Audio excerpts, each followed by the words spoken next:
राधे राधे, हर हर महादेव। आप सभी भक्तजनों का आज का दिन शुभ हो, मंगलमय हो।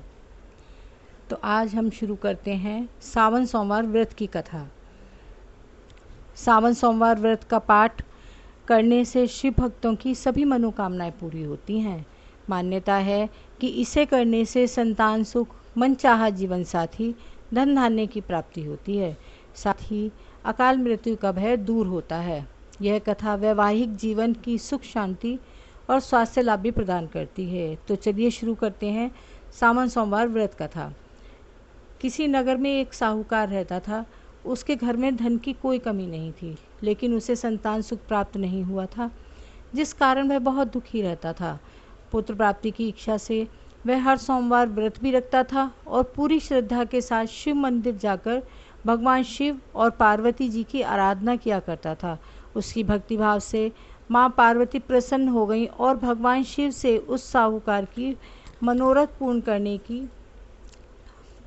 आग्रह करने लगीं। पार्वती जी की इच्छा सुनकर भगवान शिव ने कहा, हे पार्वती, इस संसार में हर प्राणी को उसके कर्मों का फल मिलता है। जिसके भाग्य में जो है वो उसे भोगना पड़ता है। लेकिन पार्वती जी ने साहूकार की भक्ति का मान रखने के लिए, उसकी मनोकामना पूर्ण करने के लिए शिव भगवान से प्रार्थना की।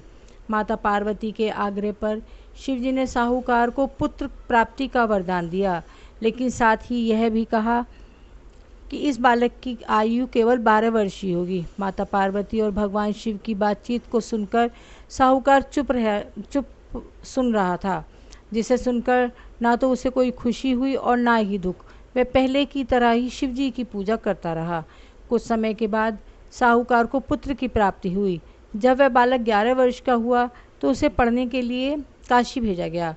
साहूकार के पुत्र ने मामा को बुलाया और उसे बहुत सारा धन दिया और कहा कि तुम इस बालक को काशी विद्या प्राप्त कराने के लिए ले जाओ और मार्ग में यज्ञ कराते जाना। जहाँ भी यज्ञ कराओ वहाँ ब्राह्मणों को भोजन कराकर दक्षिणा देते हुए जाना। दोनों मामा भांजे इसी तरह यज्ञ कराते और ब्राह्मणों को दान दक्षिणा देते हुए काशी की तरफ चल पड़े। रास्ते में एक नगर पड़ा, जहाँ नगर के राजा की कन्या का विवाह था, लेकिन जिस राजकुमार से उसका विवाह होना था वह एक आँख से काना था, जिसकी जानकारी लड़की और उसके घर वालों को नहीं थी। राजकुमार के पिता ने पुत्र के काना होने की बात को छुपाने के लिए एक चाल सोची। साहूकार के पुत्र को देखकर उसने सोचा कि क्यों ना इस लड़के को ही दूल्हा बनाकर राजकुमारी से विवाह करा दिया जाए। विवाह के बाद उसको धन देकर विदा कर दूंगा और राजकुमारी को अपने नगर ले जाऊंगा। लेकिन लड़के को दूल्हे के वस्त्र पहनाकर राजकुमारी से उसका विवाह करा दिया। लेकिन साहूकार का पुत्र ईमानदार था। उसने मौका पाकर राजकुमारी की चुन्नी पर लिख दिया कि तुम्हारा विवाह तो मेरे साथ हुआ है, लेकिन जिस राजकुमार के साथ तुम्हें भेजा जाएगा वह एक आँख से काना है। मैं तो काशी पढ़ने जा रहा हूँ। राजकुमारी ने चुन्नी पर लिखी बात अपने माता पिता को बताई। पिता ने अपनी पुत्री को विदा नहीं किया। दूसरी ओर साहूकार का लड़का और उसका मामा काशी पहुँचे और वहाँ जाकर उन्होंने यज्ञ किया। जिस दिन लड़के की आयु 12 साल की हुई, उसी दिन यज्ञ रखा गया। लड़के ने अपने मामा से कहा कि मेरी तबीयत कुछ ठीक नहीं है। मामा ने कहा कि तुम अंदर जाकर सो जाओ। शिव जी के वरदान के अनुसार कुछ ही देर में उस बालक के प्राण निकल गए। मृत भांजे को देखकर उसके मामा ने विलाप करना शुरू कर दिया।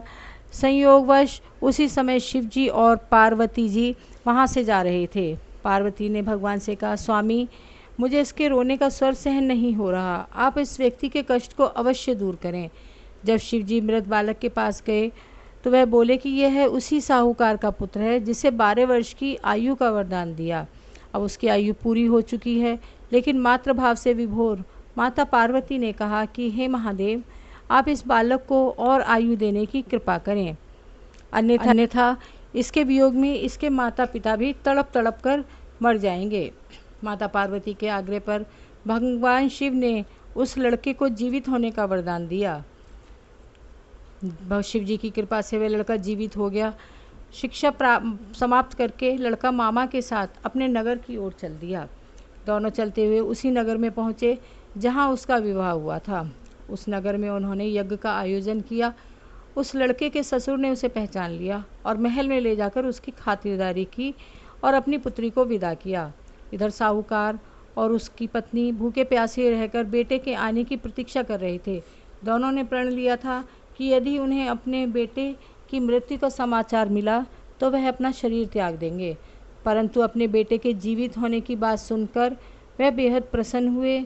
उसी रात भगवान शिव ने व्यापारी के सपने में आकर कहा, मैं तेरे सोमवार के व्रत से बहुत प्रसन्न हूँ और मैं तेरे इसी प्रसन्नता से मैं तेरे पुत्र को लंबी आयु प्रदान कर रहा हूँ।